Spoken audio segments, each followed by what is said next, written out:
Good evening, everybody. The long winter slumber is over, and we're back for Formula Sprint 1 action in 2025. But of course, pre-season takes priority here at Fuji Speedway. My name is Eoin Harmon, and I'm back for yet another year of GPVWC action. I'm delighted to meet a new broadcast colleague for this new campaign. It's Alex Hallows. Alex, nice to meet you. How are you getting on?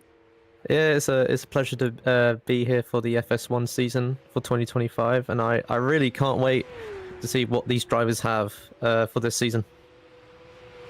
Yeah, exactly. Yeah, we have a reasonable mix of familiar names, other drivers that have taken up new teams within the series after being somewhere else in 2024, of course. So they would have this experience.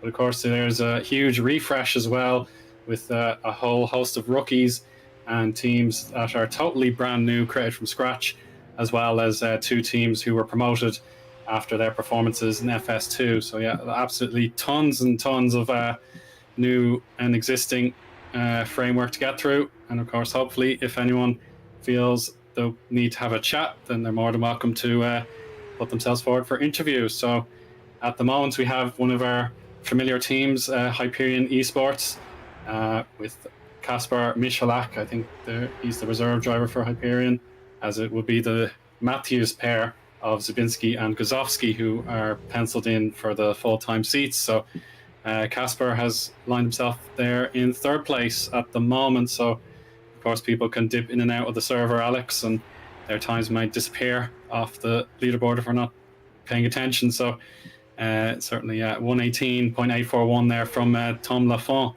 is the target to beat so far. Seems like a good start for Lafont at the moment, but you know, this is all about practice today, and this is not all about the proper pace stuff at the moment. That's not going to start till the first race of the season, if I'm not mistaken. It's in a few weeks away, if I'm correct. Yeah, it'd be March 6th, I think. I'll check. In front of me.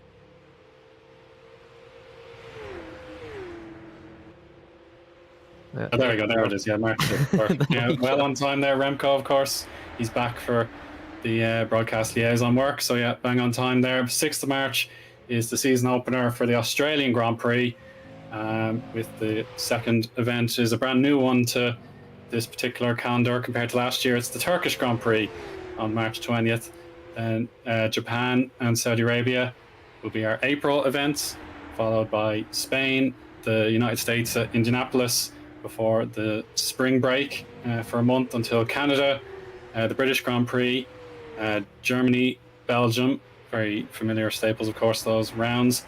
Then we go to Hungary, and then another summer break there, followed by the run-in with Italy, a new event there, Mexico, Singapore, just a few days before my birthday, actually, Brazil, and then the season finale changes to Abu Dhabi on the 30th of October. So yeah, we ended the 2024 campaign on Halloween itself, so I was lucky I had free time that night. So yeah, that was an enjoyable ending for some drivers, of course, and yeah, for Netrex, they were very disappointed they didn't get to have a fair crack at the Constructors' Championship. It was very upsetting to see what happened, but yeah, we're all in the past now and ready to start brand new with so many drivers of great caliber. Looking forward to see how they get on in their journey to the pyramid here, Alex. Yeah, it's great to also see the new FS2 champion from 2024, Matthews Maker, who's racing for Multiforce GP this year. But the real question is, how is he going to do in the FS1 with, you know, some drivers still returning from last season, and also, you know, there's might be some new talent as well in there as well, like Team Iris, who are brand new there. I think they've got a few drivers that are very familiar in the scene, but we'll never know. We don't know how he's going to do. We're just going to have to wait and see. But so far, he's doing quite well at the moment, 14th place, just being just over a second behind of Lafont's fast time at the moment. Very much so. So it's a new era for Multiforce GP. They ended their decade-long wait to win a championship. As of course their very first season in 2011, they were the champions of the Super Cup, I believe it would have been called back then. And then they waited and waited, so they don't actually seem to want to take promotion up to SL2, for example. So they're happy in this part of the pyramid, and their hard work paid off after their reliable duo of Mike Quint and Menno Clont got the glory back to Malta there. So their partnership is now ended as Mike has stepped up to SL2 to try and get all the way to the promised land of Super League. And then Menno has transferred over to Kaizen Kota Racing Esports, or KKR Esports to go by their slightly tweaked new name. From they were originally just KKR Racing, but now they've got Esports at the end of their title. So yeah, Menno, he had spent the last 4 seasons with Multiforce, and now he's made a brand new change for himself. So we'll see how he gets on.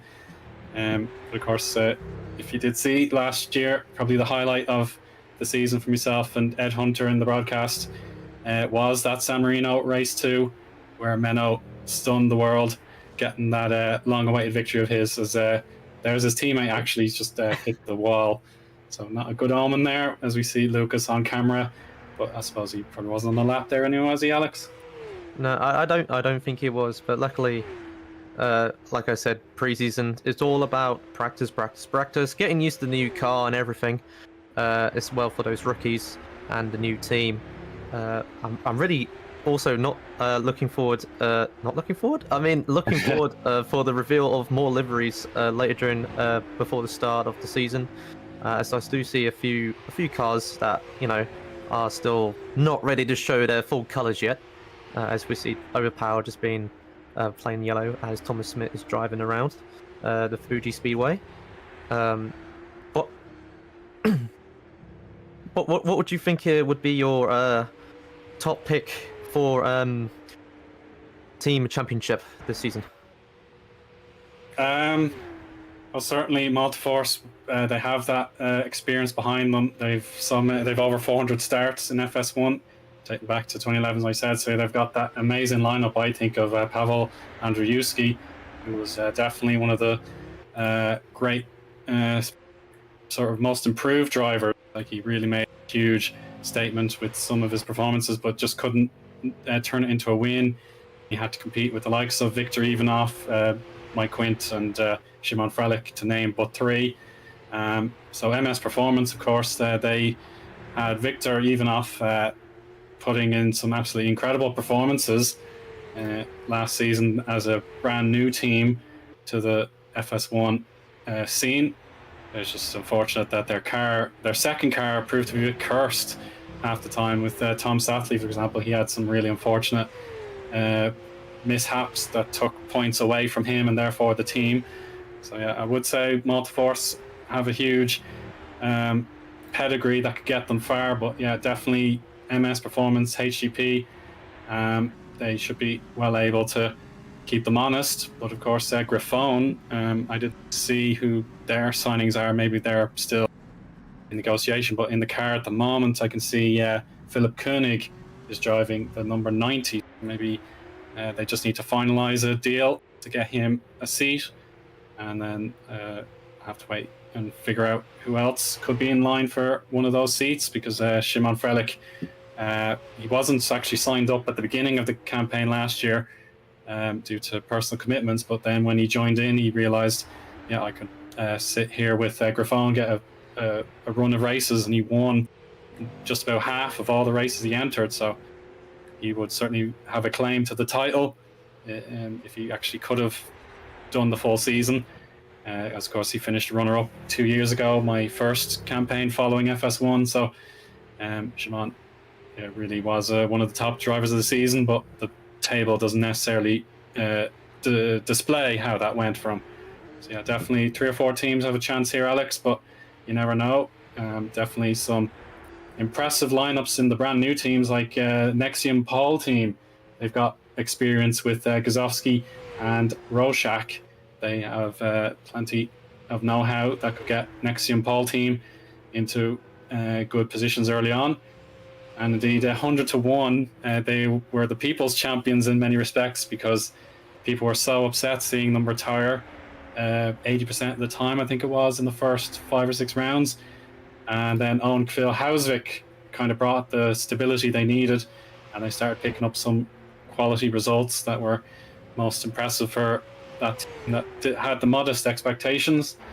So maybe it's their turn this year with a bit of confidence now. I'm sure that's in their sales that they could get a few regular top 10s. But yeah, definitely Multiforce are my favourites. I think the most standing new team for this year, in my opinion, could be Team Iris, as their lineup is very strong, and they have a very strong background as well from other leagues.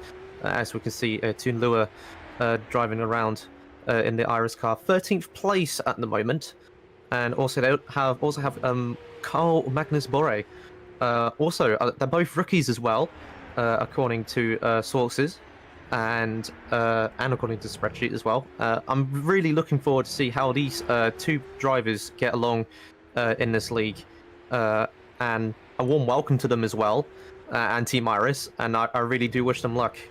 On the other hand, I think Malta Force GP could maybe retain their championship. We just got to see how the FS1 rookie does, as well as Paul Andrzejewski. If I said that right, I apologize if I got it wrong. That's not too bad. Yeah, I'm sure he'll correct me, even though I've been saying his name a lot longer.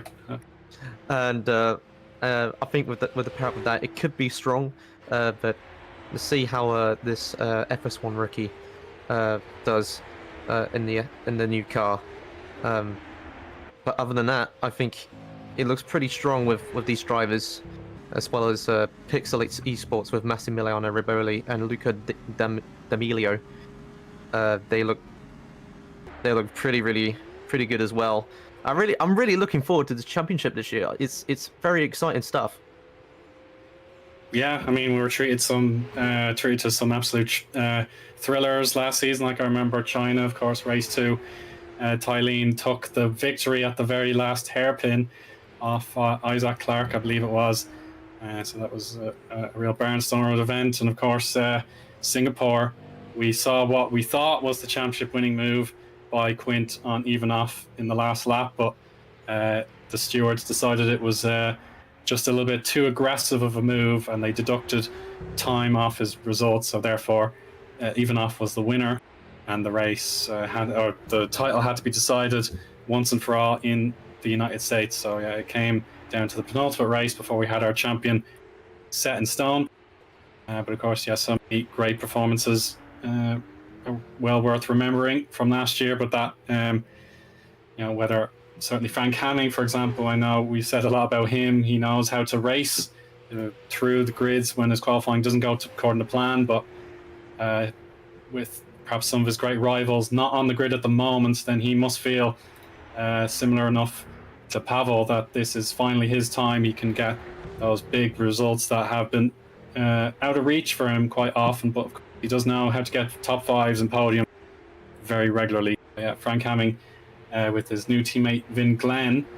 Vin, I think, has some experience back in the day, and he's come back to the series, so we look forward to seeing how they get on with HGP.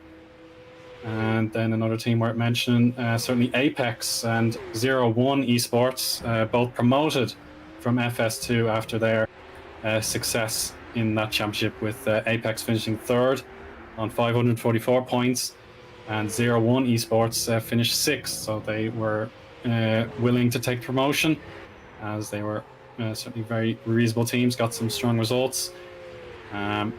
But yeah, definitely, in my opinion, Apex having Taras and Latinen, both drivers familiar to FS1 audiences, they could definitely get their team they can hit the ground running, for example. And I suppose the fact that we have two teams with references to the number 1 in their name, so 0 versus 100, that could be very interesting. Which side of the ruler could they land on? Could number 0 be the better number, or 100? Let's wait and see. Very exciting. Oh, then we got a fastest lap as well from Oliver Taras. Oh, nice. Yeah, the Apex Grand Prix car. That's put him up front for now, beating Lafont's time provisionally. We still got 53 minutes to go. And I can't help but notice Scott Flack's done a pretty good time as well with the overpowered car. And I'm really, really excited to see all these. I think if I'm right, I'm looking right now. Just about the top 10, it's just under a second, but I think top 4 is like under 500ths of a second as well, which is really quite close. But we'll have to see how it all goes. In other, because this is just one circuit. This is just Fuji Speedway, if you know what I mean. Other circuits do vary. The weather may also vary, if I'm right as well, because you never know. It could rain, and it'll be quite a wet race as well. But yeah, I really can't wait to what the weather might hold as well, depending where we're going to go and what the weather's going to be like. Yeah, but at the moment conditions are ideal. They should be pretty similar to what we can expect in Melbourne for the season opener. And indeed, another one of the brand new teams. They have a supporter in the chat. It's Munka. So Munka is for Lorenzo Aterovic Funcic's team, LEF Auto Racing. Yes, of course. So LEF Auto Racing, our brand new team formed by Lorenzo, who has helped out with the FS1 broadcasts in the past. So he's decided, I want to be a team manager this season, and he's got himself Alexander Gonzalez Green and Sven de Vries, both American drivers, but Sven is not around today, so Damir Karatko is driving the car today. So there he is in the fetching regal purple and gold. So a little bit of a King's Racing sort of similarity there, in my opinion, anyway. But yeah, we'll wait and see how the full livery looks when Lorenzo and co can have that set up and ready for our season opener. So yeah, LEF Auto Racing, definitely something else to be mindful for, as they'll be competing very hard with the 5 brand new teams and the 2 promoted teams. So just below half the grid is totally new to the series. That's while we're watching. Oh. And as Remco just calls out to us, we didn't have any wet races last season, and yeah, that could certainly be true. Yeah, I certainly don't recall any major wet races in FS1, but certainly there was definitely rain in other editions of the championship. I think the British Grand Prix for one of the series was wet. It was absolutely teeming with rain, for example. I don't remember exactly which one, but yeah, I definitely don't recall any bad weather.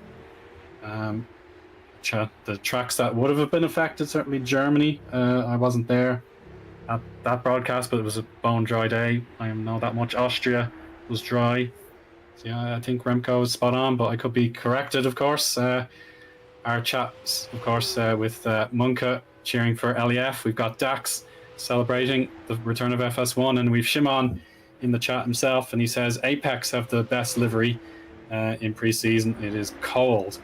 So yeah, it is definitely a very striking livery. It got a lot of plaudits in our Discord server. So yeah, definitely full marks for me. But yeah, we need to see everybody get a fair shake and have their liveries on board for the new season.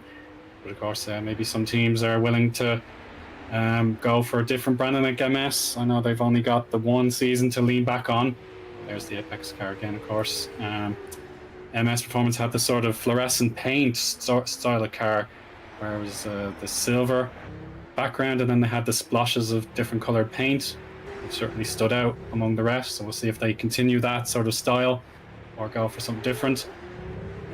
But yeah, Multiforce, we've seen their car already. Definitely very similar to last year. They don't need to throw out the real book, as Scarpelli gets a nudge there. I suppose, I don't think that was planned. I think yeah, it might have been a bit of horseplay. Just he's not on a lap, and just gets a bit of a smack. And Flex TL could be Lafont, or one of the fans of which team would that be again? So 0-1 Esports, they have the bragging rights so far with 48 minutes to go in this pre-season test. And yeah, Philip Koenig there for Griffon. We'll see if that is confirmed or not. I didn't hear it anyway myself, that if Griffon have made their signings finalised or not. But yeah, Philip Koenig has one of the Griffons behind him so far. And other names worth mentioning, certainly Wesley Stefano. I think I know I've marked him as a rookie on the. Oh no, I didn't know it was Raymond who's the rookie. Wesley is one of those drivers who's come back to the series after some time away, so it'll be interesting to see him, as I don't think I've crossed paths with him before. So yeah, he's another driver I think could be one to watch if he has the. Sure, I'm bonded with him now, exactly. So I'll be interested to see how he gets on. He's got a great team behind him. The pedigree that showed for them last year, they had a few substitute drivers come through win for them. Certainly the Super League pedigree, I think it was Stefan Ruwald and Jake Dennehan who won races for them as substitute drivers. That's certainly the fact that the two drivers are new to me anyway. Raymond van Soest and Wesley Stefano. It could be a fresh start that they could really relish in, I think, Alex. Yeah, I'm really liking the look of the names of the rookies this season, and I really hope they do very well. I mean, so far it's been going well for Lafont, who's ahead at the moment, and I think is on the chat saying back on pole, let's go. Only in preseason Lamau. If I'm correct, that's Lafont saying that. But yes. Lafont is right. It is only pre-season. We don't know what the future will hold when we go to Australia in a couple of weeks' time. And then again, we do have some other good drivers out there. I did mention the two Irish drivers who have significant potential, and the FS2 champion from last year, Maker, who is going to be making an FS1 debut after winning the FS2 championship, like I just said. And there's Mano Clont there racing around the Fuji Speedway again. 21st place, just over 2 seconds, but that's not too bad. But the real question is, who's going to be the most outstanding rookie in this season? That's the real question. Not about this, not based on who's going to get the championship. But I think it's going to be the most, who's going to be more of the most better rookie on the grid. Yeah, certainly down at Team Shiba, I think Lorenzo De Cutis, he does have experience in the past, but I've marked him as a rookie. Yeah, if anyone in the upper tier, like the management of GPVWC, want to confirm who all our rookies are for sure, because they've driven in different divisions in the past. Whereas in this series, I consider him a rookie, but there are other drivers who have just appeared totally brand new to the GPVWC ladder, and they'd be considered rookies as well. They haven't even done academy as far as I'm aware, but they would certainly have experience. Lorenzo De Cutis, he's definitely raced before, back I think 4 or 5 years ago at least. Just trying, I did my little bits of basic research there as Lorenzo now. Just have to try and find some of his previous results using my other window. I think my commentator's curse kind of not so curse, kind of lifted up on Clont as he just got up to 4th place, extending his time very impressively with a 4th place. I can't see his time so far. I think it's a 180.4. Oh no, that's Lafont's time. Oh, no, I'm still trying to get used to the overlay and everything. So. Yeah, indeed. So maybe marked Lorenzo incorrectly, because he does have one full season of FS1 back in 2019. He was with TCS Off Racing, and he got 2 podiums, one at Bahrain and one at Silverstone. So yeah, he does have actually quite a lot of pedigree. But yeah, it's been 5 years since he last appeared in what was the Super Cup back then, with his best result of a P5 also at Bahrain. So he does know that track really well, and if he has the familiarity with this new car, then yeah, he could definitely be an outside bet for a good result, throwing back the clock just a little bit. But yeah, certainly, we can see, I think, some good things out of Lafont and Juho Checo Soppinen. I think Soppinen would have been in the past as well, but he's made the step up this year. Yeah, certainly it is a mixture of drivers who have actually been away from GPVWC for quite a while and they've come back, and indeed others who are stalwarts of FS1. They are still happy to try and compete for honours in this series. They don't need to go up or down. They're happy as they are. Yeah, of course, as you were saying there, Alex, Andrzejewski and Micah, that could be a very fascinating inter-team battle, as yeah, definitely both have their eyes on the championship, particularly Matthews. He wants to emulate Jack Mayer, going back-to-back in FS2 and FS1 in between. Well, with basically the back-to-back, go from FS2 straight to FS1, winning the both of them in their particular efforts. Yeah, fascinating to see if he can do that. And yeah, very, very exciting times for 01 Esports. They've got Lafont still ahead at the moment, and Soppinen has come straight in there for P2 as well. So yeah, I just have to keep moving around as best I can to keep an eye on it and everything. But yeah, 01. And there we go. Raymond van Soest has just plugged in a 118.393 to break up that little bit of fun for 01. And there we go. You can see the test livery there for MS Performance. A lot more purple, bits of blue and yellow as well. So yeah, it'll be fascinating to see if that is indeed the real livery, just with a little bit extra sprinkling of sponsors to on it, or else they go somewhere completely different.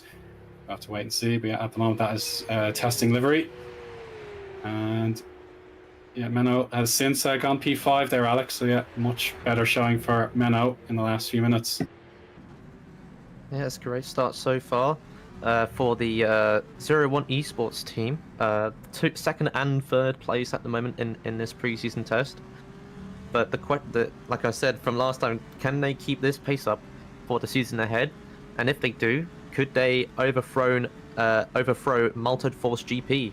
As we see Jason, who's just about to finish up a lap with a 120.6. Not bad, not bad. I think it's also an improvement as well, and is tied just behind his teammate with Andrzejewski. And I'm just seeing all the other teams on the screen right now that I can see. I'm very, I think it's going to be quite a close championship so far. There's nothing much for me to talk about at the moment, with it being pre-season. But I think, I think 01 Esports might, if they keep this going, they could have a very competitive season with the reigning champions, Malta Force GP. Yeah, of course. So we'll, certainly keep our eyes out with 40 minutes to go, just nearly 39 minutes left to go. No one is waiting for an interview, just too busy driving, I suppose. You don't want to think about talking to commentators when you're driving. So maybe if anyone else has finished their program, they could stop in for a chat. Maybe a team manager could give their pre-season opinions and see what their ambitions are for the year ahead. And the fonts are just a bit wide, but back to racing speed now. See a few cars perhaps getting in each other's way, but there we go. The font also a bit wide again, so he's pushing as hard as he possibly can at the moment and trying to extract every bit of pace out of the car. But yeah, the fact that Albert Park does have the DRS overtaking zones, but it's nothing like the start-finish straight here at Fuji Speedway.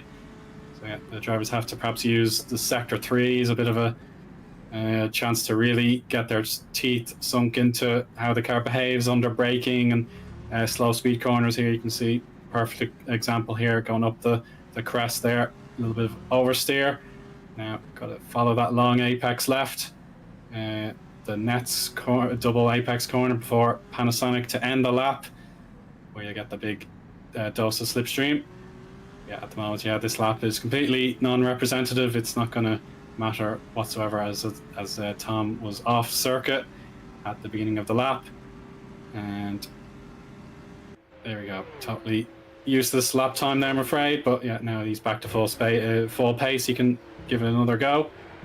And yeah, anyone else we've neglected to mention? I think that's pretty much. I think we've done mostly everyone so far. But if I'm correct, there's no LEF main drivers at the moment. As if I'm correct, the Mir's the reserve, right? I think so. Yeah. Yeah, I don't have Terence Gretsch on my list. I don't have Hyperion, so he would be perhaps a reserve driver available today. I think everyone might be a bit too busy watching the F1 live event tonight. It's true, yeah. We got the graveyard shift here, Alex. It's not much of a problem. I'm it's going to be a bit of a quiet one this evening with it being preseason and all.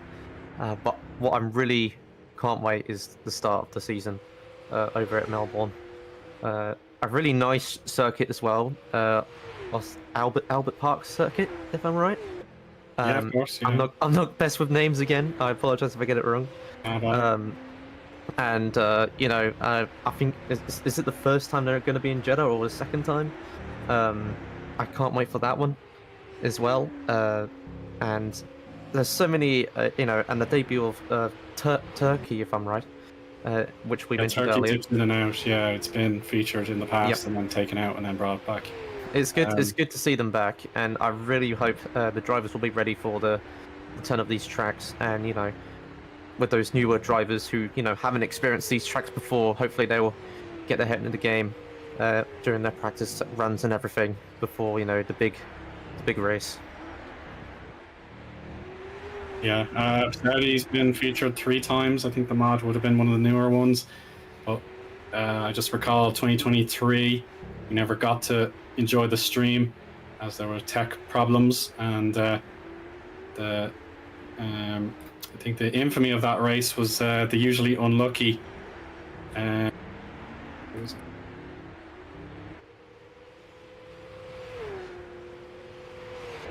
his name now? Eluded me.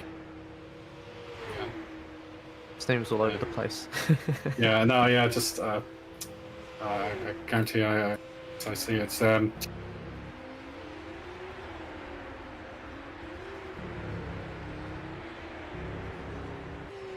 know it. I forgot. I can't believe I've forgotten his name.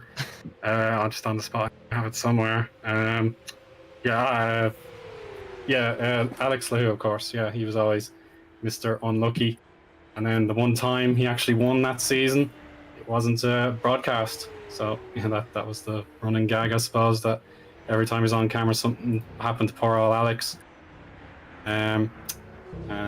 Particularly, I think the GIF of him on my debut on commentary, after I was on the Twitter feed, his crash at San Marino, race 1 2023, was turned into a GIF.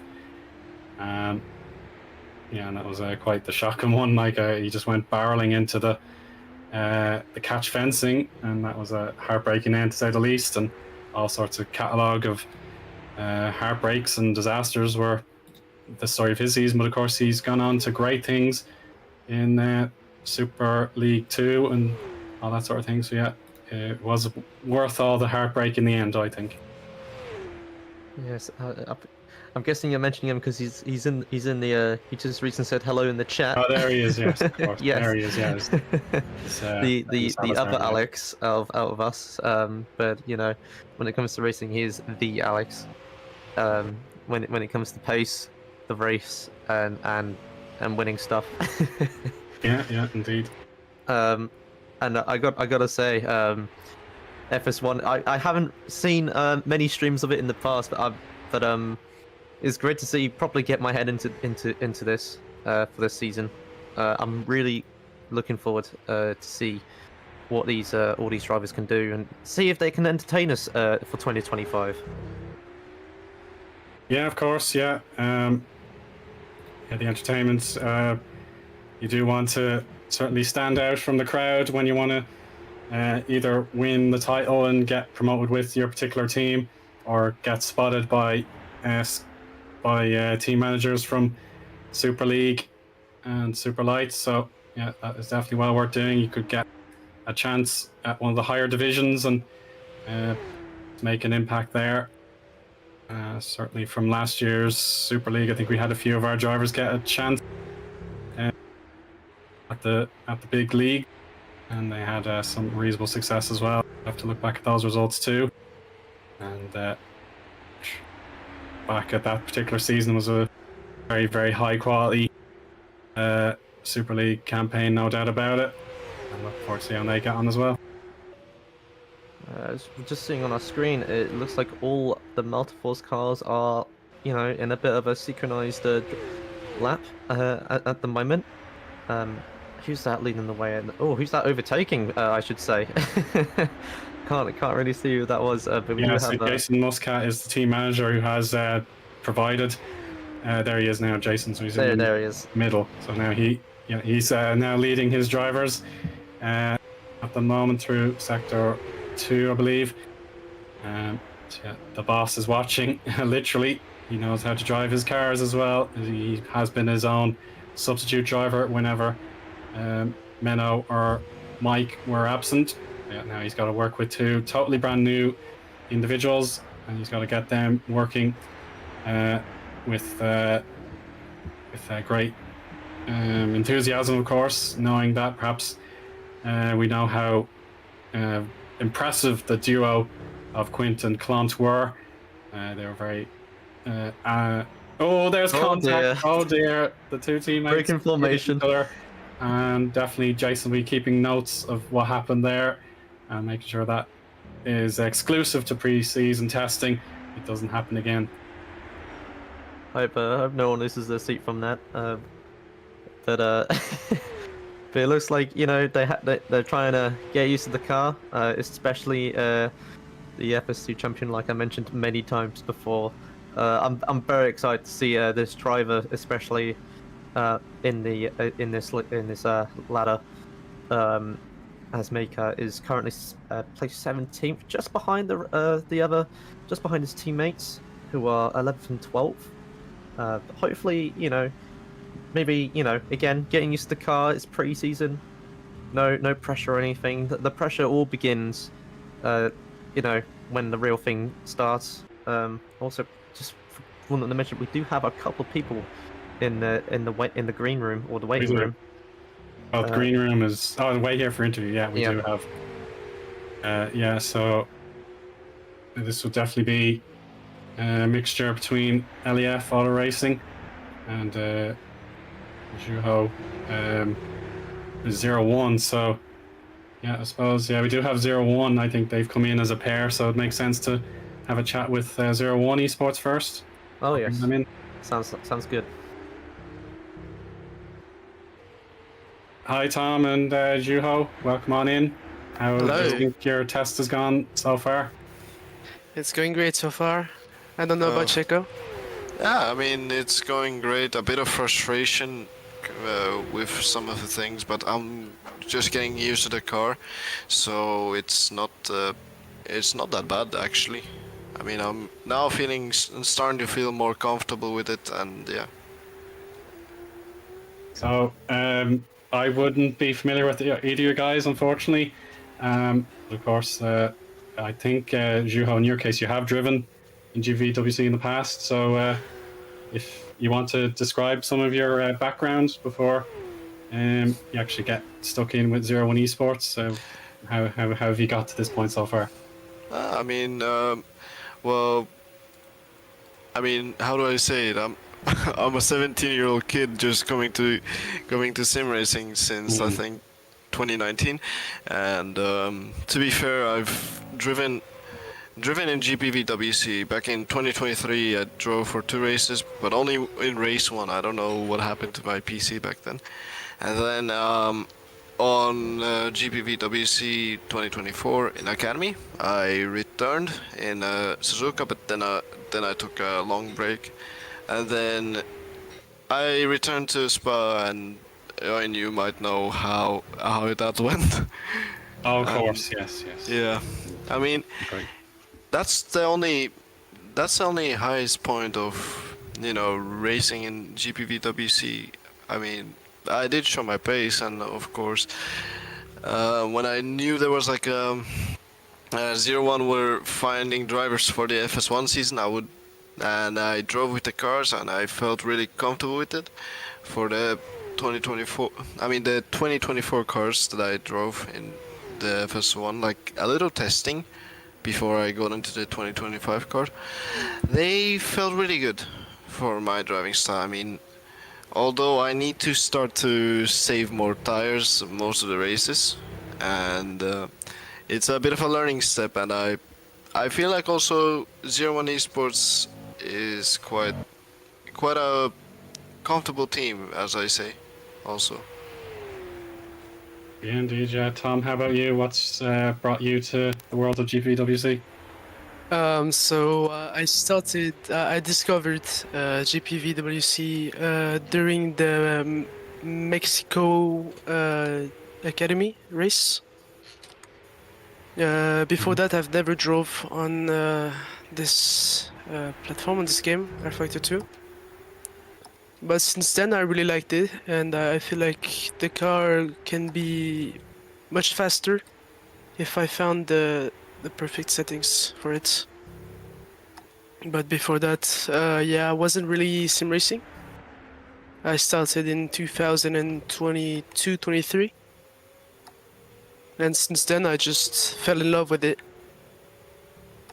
Nice, that's fantastic. So now that we can have that little bit of an intro from you both, now that you have the team promoted from FS2, there's certainly that little bit of expectation, but do you feel you have a particular target that you'd like to reach for 2025? I mean, I would like to score as much points as possible. I mean, I have not much expectations. Just finish the race and at least score some points on my rookie year in FS1, of course. And yeah, that's pretty much it. For me, it would be. I mean, I have a lot of expectation for this season because it's gonna be one of the most important season. But I feel confident in the car that I can, I think, do a podium at least, and of course win the Rookie of the Year. I mean, the main objective, of course, after the championship. Yeah, I love that. Certainly, I just made a little nod to the fact that 100 to 1 is basically 0-1 Esports' sort of antithesis. Like you're totally on the opposite ends of the measuring stick, I suppose, with 0 on one end and the number 100 on the other. So, could we expect a little bit of number banter between the two teams? Well, for sure. I think there will be a bit of banter. I mean, hopefully our team will be at the top. Sorry, it's 100 to 1. And I suppose one last question for you both: are there any of the circuits that you're really excited to drive in the upcoming calendar? Anything you're particularly looking forward to? Well, for me, it's Spa, of course. I mean, it's mostly my main track to drive in. Yeah, sometimes you have these highs, sometimes you have these lows, but then when you know how it goes, like also how you have the skill, also it basically determines that whether you're fast or not, and also it could be someone's favorite, it could be someone's the last track they want, at least last track they want to do. Yeah, indeed. Tom, do you have any favourites that you're really geared up to have a go on? Honestly, Melbourne, since it's gonna be the first real race I'm gonna do, I feel kind of hyped to do it. Yeah, I suppose there is precedent because Viktor Ivanov was one of our rookies last year, and he just smashed it. Like, he won the pole position on debut and won the race, so he was absolutely incredible. So that's the benchmark for all of our rookies to try and emulate Viktor. Yep. Yeah, I mean, he's a great driver, of course. Yeah, without a doubt. And of course, I think he's moved on elsewhere from FS1. But for both of you guys, it's been great to meet you. Zeeuw, Checo, Soppinen, and Tom Lafont. Thanks for your time. Thank you. Thank you. I think we can hear from Lorenzo Eterovic-Funcic now that he's the team manager of his eponymous team using his initials. So let's bring in Lorenzo. Hey, Lorenzo, can you hear us? I can hear you. Lovely stuff. So I suppose first things first, very well done on setting up your own team. How does it feel to be in charge of a team built from scratch? Well, I will admit it feels fairly good, especially with how things played out initially. Initially, I did sign up LAF Auto Racing as an FS2 team, but unfortunately it didn't work out. But after someone pulled out of Super Lights, I forgot which team it was, Kings got promoted up. Yeah, Kings got promoted up, but I forgot. It was Team Chaos, I think, who pulled out of Super Lights. So there was an empty spot in FS1, which I was able to fill in after some discussions with Menno, who was sort of like a mediator between myself and management, and we talked stuff out, and here I am today. So yeah, it feels really nice to be able to own a team in a league as big as GPVWC. I haven't been here for long. I think I joined around the time of the academy round of Imola last year, which is June or May, I think. So just under a year, but the community here is very nice, and I'm enjoying my time here, and to already be able to have some sense of, well, I don't know how to put it, some like a higher position. I don't know how else I would put it, but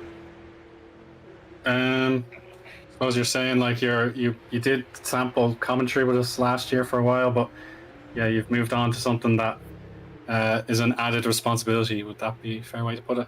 You got the extra sort of work, like you're gonna have to manage the team probably on a weekly basis to just make sure you're set up for each round. Would that be fair to say? no, yeah, of course. Running a team is something I very much enjoy. I will say, as you've seen me in academy last year, I'm not quite fit for the track, but that won't stop me from trying a couple more times in academy this season. And just because I will be running LEF Auto Racing, I don't intend to fully step back from commentary duties this season. Of course, I will have to notify Toby regarding that, but yeah, running the team, it's not something I'm that unexperienced in. I've run LEF Auto Racing in different leagues. I've ran it in ASRC when they held their Winter DTM League. I've ran it in ERC BTCC, so I've got experience definitely. I've got two drivers that I'm very happy with: Sven de Vries, who, as we know, is a former multiple-time runner-up in Super Cup, and Alexander Gonzalez Green, a bit of a newcomer to GPVWC, but he did do the last couple of rounds of Academy last season where he thoroughly impressed, and it's someone I know, Alexander, from before he joined GPVWC. I've raced against him in a couple of stock car leagues, but I know he does all sorts of stuff on all sorts of sims, and I know he has good pace. I think he told me earlier he had to go after about 50 minutes of preseason testing, but I think his best lap was a 19.7 on 50 liters of fuel. Mm-hmm. So, yeah, he's definitely someone who has pace. So I think I have a very good lineup, a very good mix of experience and newcomer. And I also have a reliable reserve in Damir Kuratko, who reserved for Sven today, who wasn't able to attend due to his job. But yeah, I did contact Damir yesterday, I think it was, and he said that he would gladly do any reserve duties for LEF racing this season.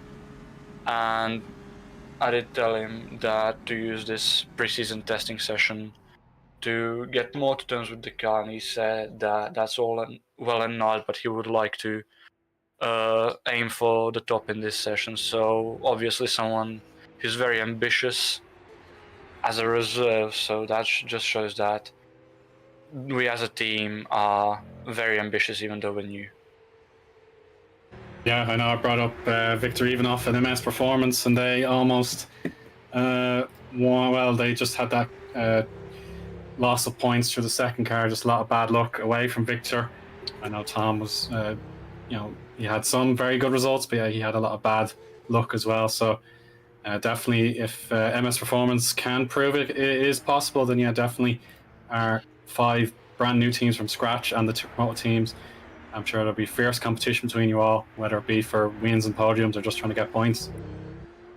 No, obviously, I'm not someone who's going to attack anyone. I think that sim racing as a community should stick together. Really, we should have friendly competition, but we should also all support each other, because we all, in the end, have a collective goal and dream, which is to race in real life, hopefully.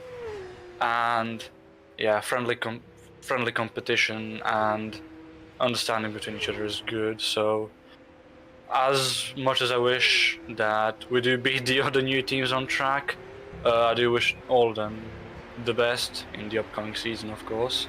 Not as much as I wish us the best, of course. Just one last question on my mind, Alex, if you've anything, you can certainly propose it afterwards, but just your color scheme. I know it's probably not finalized just yet, but what was your inspiration behind your choice of the colors for your logo and your car? It's just a color scheme that I've always been fond of as even a young kid. Way back in primary school, I always liked the color purple. And I was just messing about one day. I used to be a massive flag nerd when I was a kid. I still am, admittedly. I was messing around with some flags, and I just made something alongside that color scheme. And obviously the hues are not the same as they were back then, but it's just a color scheme that caught my eye and that I really enjoyed, and it's something that I personally like. I did hear in the stream when you said it was a very Kings inspired livery, but this is only a preseason livery. Of course. Yeah. All I can say for the season livery, the one that we will use for most of the season, is that we will be more purple than white. I see, okay. Yeah, well, and I can say immediately that, seeing as we have a fully American lineup, we will be bringing a special livery to Indianapolis this season. Very good, yeah, that's can't wait for that then. Yeah. Alex, any questions? With your, also before I ask questions, welcome to FS1.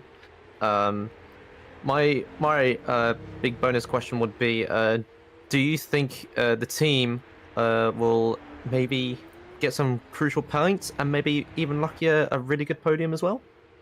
No, yeah, absolutely. I think that with the quality in my lineup, I'm absolutely confident that we'll be comfortably in the top 10 this season in the races, consistently in the top 10s. If somehow not, I don't believe it'll be lower than the point scoring positions, but I think consistent point scoring and the odd podium and hopefully a win as well I know that Sven is a double or triple Super Cup runner-up, and he did say that due to his, job, he wouldn't be able to practice as much, but I still believe in his skill set, and I think that, as he himself said, with the right setup, both him and Alexander can compete, and I do truly believe that. So yeah, while I don't think we'll be challenging for the championship immediately in our first season, I do believe that if things go right for us, we can definitely be among the top 5 teams this season. Yeah, I do admire that ambition. Yeah, thanks for the question, Alex. And I suppose we'll let you go and probably debrief after I think your drivers are finished for this session. So thanks very much for your time, Lorenzo, and best of luck.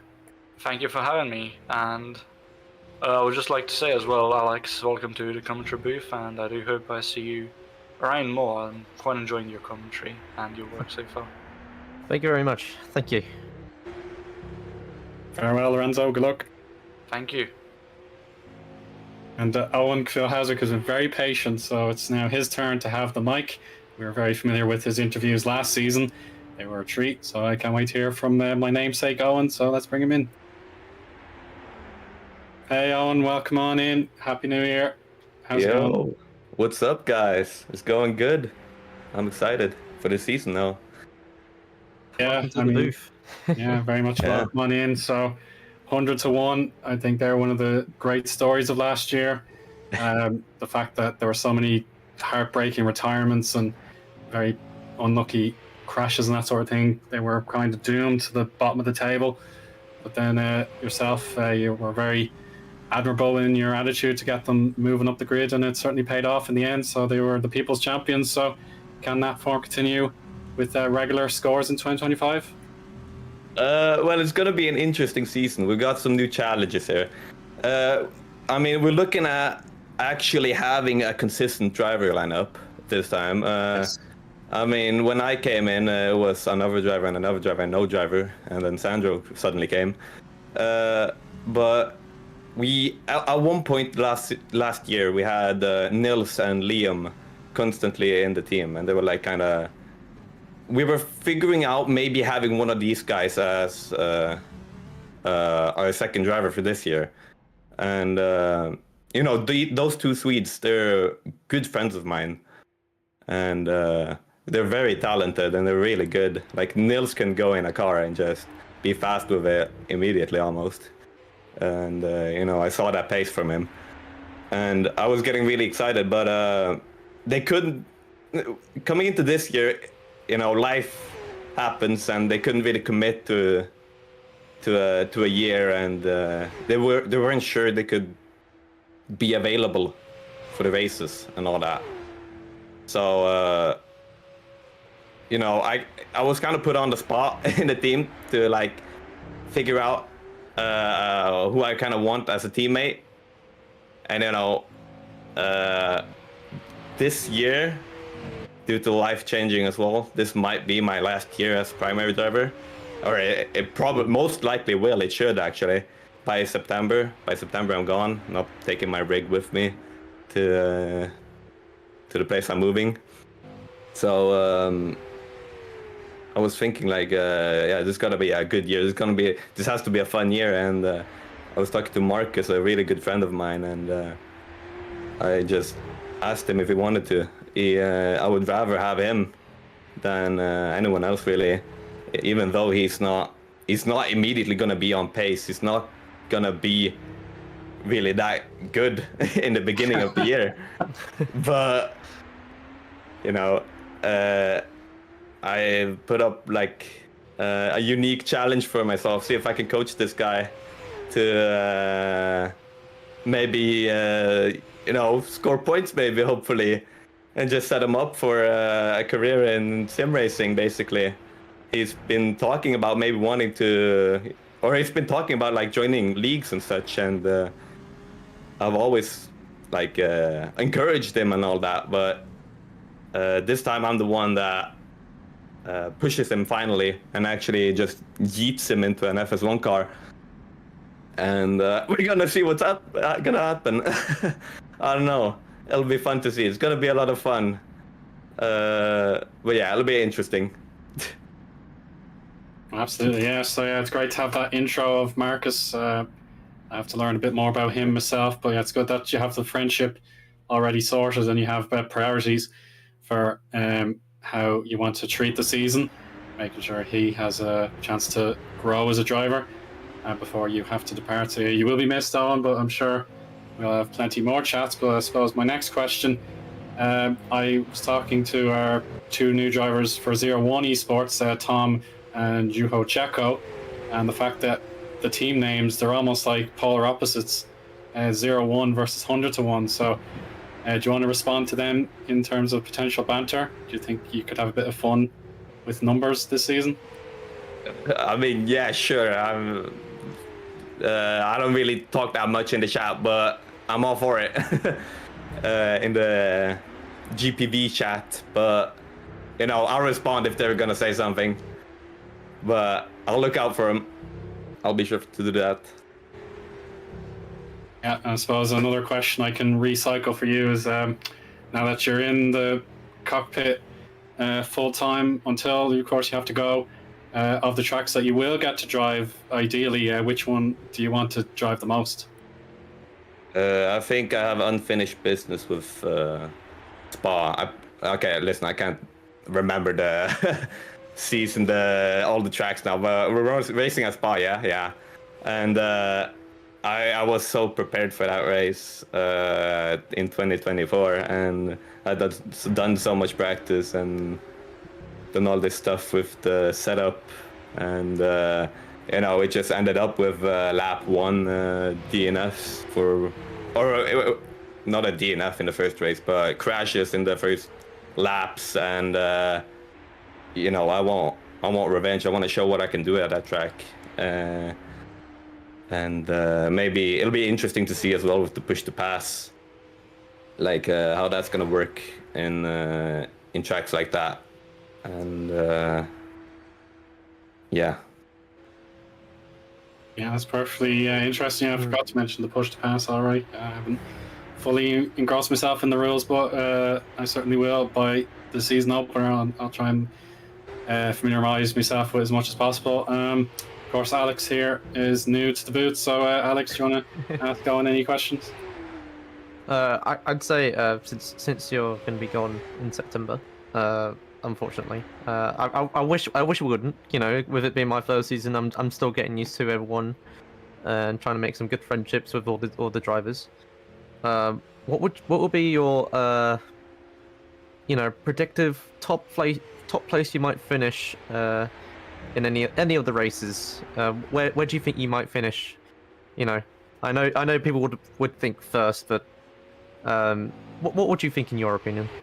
I mean, last season I got some lucky races and got like P11, I think, in Hockenheim. But I kind of got that because the DRS train, I was slow as hell, but they just couldn't pass me. I'm looking at the calendar now. Maybe Canada. I was like, hopefully Canada, like I can do a good quali lap as I did in 2024. It was like the only one I got in top 15, but I'm usually bad at quali. But like it would be amazing to fight along the lines of P10 to P15 really consistently. But these are good drivers that I'm driving against, and this season might be really tough. I don't know. I'm not gonna lie. I don't know every driver. A lot of these drivers is unknown to me. I'm bad at remembering names, so when I go to a grid and drive against these guys, I can't remember most of them for the next race. Only mostly focus on myself, but these teams like Team Shiba, Iris, I've driven against these in endurance racing. I did a lot of that years prior, and I know they're good from that, so they should be good in this. maybe. So I don't know. We'll have to see when Australia comes and we get more of a proper indication of where we're at.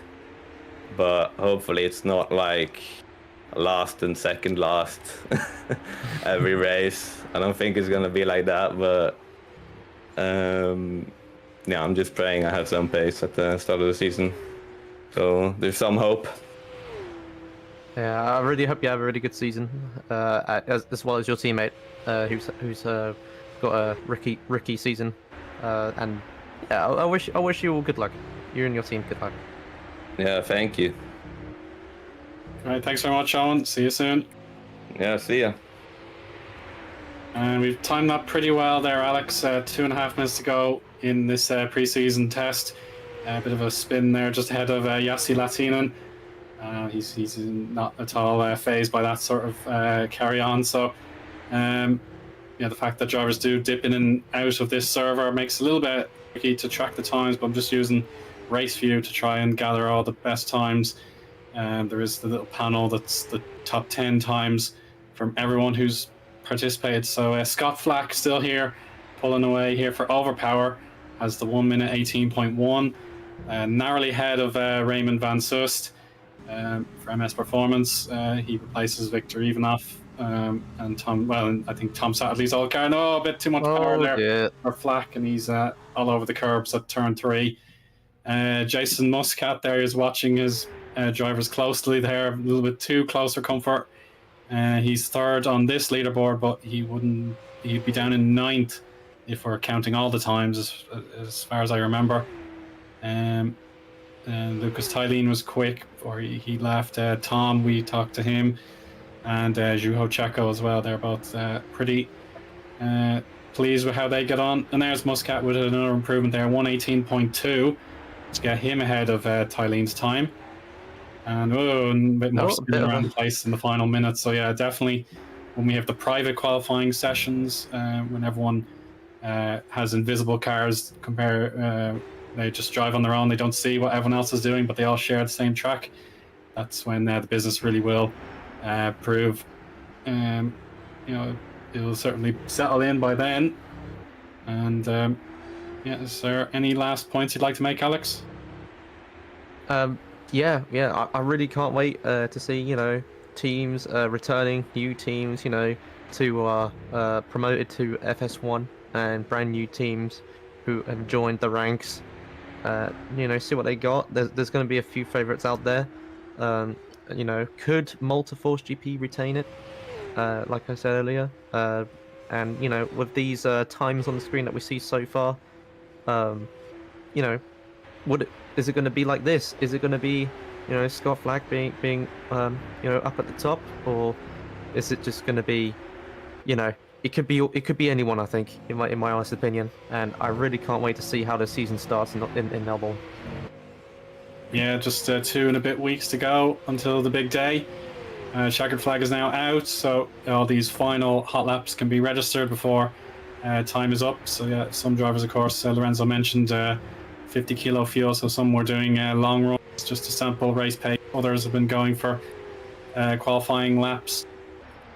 Others probably done a mix and match just to make sure they're covered in as many platforms as possible, so they know what they're doing. So definitely Grifone, once we know for absolute certain if Philip Koenig is going to fill in one of those seats, that'll be fantastic to see him back, ready for more FS1 competition. And then we'll hopefully hear as well who will fill in for the other seat, because we know Grifone picked up one of the best free agents in the game with Freilich pulling off an incredible victory streak, counting from when he took part, finished 4th in championship with, I think it was 9 wins out of the 18 he could have possibly got, if I'm remembering correctly. Yeah, a bit of mess in here at the end with Micah there, the FS2 champion from 2024, of course. So there you go. That should be a pretty satisfying way to end our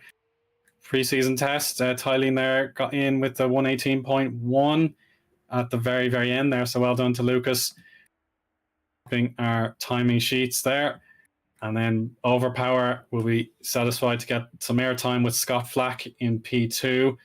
And, well, of course, the times are not quite all in order, but we'll just mention these drivers on our screen who stayed to the end. Raymond Van Soest for MS Performance 3rd, Jason Muscat 4th, Tom Lafont in 5th, Latinen, Koenig, Hamming, Riboli, and Stefano there are the top 10, I suppose, 2 number 6 I think I saw there, so a little bit jumbled up, but we'll carry on. We also have Zubinski, Klont, Glenn, Smith, Michalak and Grek, both Hyperion Motorsport cars or esports cars there. Motorforce, there we go. We just saw a lot of people jumping out. So Andrzejewski and Micah closely matched there with 119 and 120s, I think, thereabouts. Lorenzo DeCutis and Matthew McKinnon all setting times, or maybe Matthew didn't set a time. He was present at the end there. So, and of course, other names we didn't have on the board there. We've Muscat. And I think Frank Hamming, of course, he must have been in earlier to do his stints. So he was 1 minute 18.4. But of course, GPVWC.com is the place to be to get all your results for our preseason tests. And of course, we will keep rolling on. We have scheduled streams coming up for all the other series as well. And of course, Academy season earlier in the month. So yeah, lots more where that came from. So I'm looking forward to seeing more. Academy is next Monday, so yeah, you won't be having to wait too long for more GPVWC competitive action. But for now, thank you very much for tuning in. This has been Eoin Harmon alongside Alex Hallows in the commentary booth and Remco Zeeuw, the broadcast liaison. Thank you for tuning in, and we'll see you for the official launch of the season, the round 1 in Australia. So until then, bye-bye for now.